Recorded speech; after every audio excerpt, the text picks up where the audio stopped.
What can I give you, Jesus? You have done more than what I was praying for. You saved my life. You gave me salvations. Changed me into a son of God. You changed the way I speak, the way I see, the way I give my heart what always desire.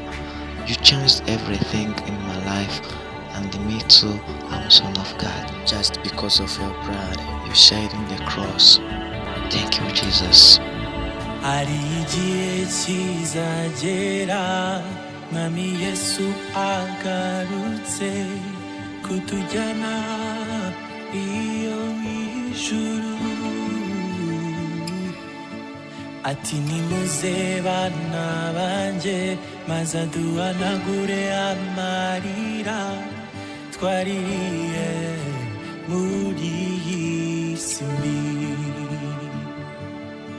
hari igihe kizagera mwami yesu agarutse kutujyana iyo mu ijuru ati nimuze bana banjye maze aduhanagure amarira twaririye muri iyi si mbi.